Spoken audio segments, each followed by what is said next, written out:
এই স্টুডেন্টদের ভালো করে জিজ্ঞেস করেন, ওরা বলতে পারবে না ওদের উদ্দেশ্য কি। ওরা খালি একটাই কথা বলছে, মিলন স্যারের দাবি চাই, মিলনের পদত্যাগ চাই, পদত্যাগ চাই। ওরা পদত্যাগ সম্পর্কে বোঝে কিছু?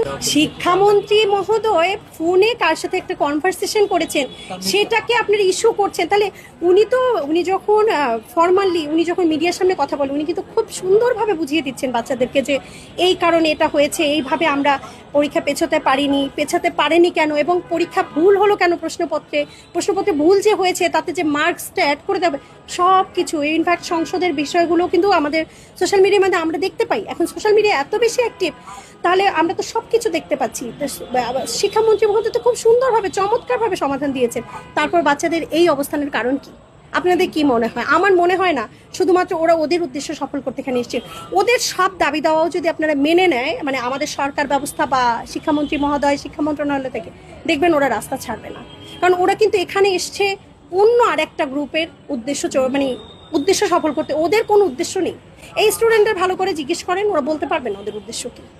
ওরা খালি একটাই কথা বলছে, মিলন স্যারের দাবি চাই, মিলনের পদত্যাগ চাই, পদত্যাগ চাই। ওরা পদত্যাগ সম্পর্কে বোঝে কিছু? ওদের এইটুকু বাচ্চাদের কি বোঝার কোনো ক্ষমতা আছে পদত্যাগ সম্পর্কে? ওরা রাজনীতি বোঝে?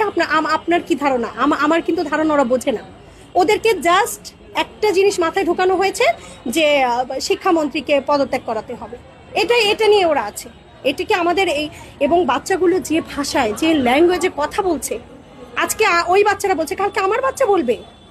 আমরা কি জেনারেশন, মানে আমরা কাদের লালন পালন করছি? আমরা যে পরিশ্রম করছি, আমাদের কষ্টার্জিত উপার্জনে আমার সন্তানদেরকে আমরা লালন পালন করছি, এই সন্তানদের কি বাচ্চা হচ্ছে? এই সন্তানদেরকে দিয়ে আমরা কি আশা করব? আজকে সে শিক্ষামন্ত্রীকে নাম ধরে গালাগালি করছে, কি বাজেভাবে গালাগালি। আপনার কি মনে হয় এই বাচ্চাগুলো নিশ্চিত তার বাবা মাকেও গালাগালি করে? ঠিক এই ল্যাঙ্গুয়েজে গালাগালি করে। এরা কিভাবে এত সাহস পায়? এতটুকু বাচ্চা, ওরা কত বয়স ওদের? 20 তো হবে না। আমি ধরে নিলাম আমাদের বয়স 20-এর নিচে, একজনও 20-এর উপরে হওয়ার কথা না, যদি ওরাই হয়, পরীক্ষার্থী হয়। তাহলে ওরা যে ভাষায় কথা বলছে, এটা কি এই বয়সের একটা বাচ্চা যখন বলছে, তাহলে আপনি ওর কাছ থেকে ভবিষ্যতে কি আশা করবেন ভাই? এই যে বাংলাদেশে দেখছেন না, মা বাবার খোঁজ খবর সন্তান নিচ্ছে না, তার মানে কি জেনারেশনটা নষ্ট হয়ে যাচ্ছে? একটা সময় কি তা ছিল? একটা সময় কিন্তু তা ছিল না। মা বাবার জন্য জান দিয়ে দেয় সন্তানরা। আমরা দিয়েছি, আমরা মা বাবাকে সবার আগে প্রায়োরিটি দিয়েছি। আমাদের সন্তানরা কি আমাদের দিবে? আমরা কি আশা করতে পারি? আমার মনে হয় না আমরা আশা করতে পারি। কারণ ওরা আজকে বকে যাওয়া একটা প্রজন্ম তৈরি হয়েছে। আমার শিক্ষার্থী যারা ভালো, আমি জানি সেই শিক্ষার্থীরা রাস্তায় নামেনি।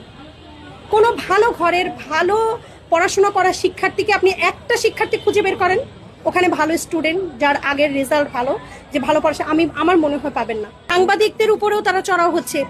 সাংবাদিকরা আছে বলেই তোমরা এখনো মার খাচ্ছ না। তোমরা মার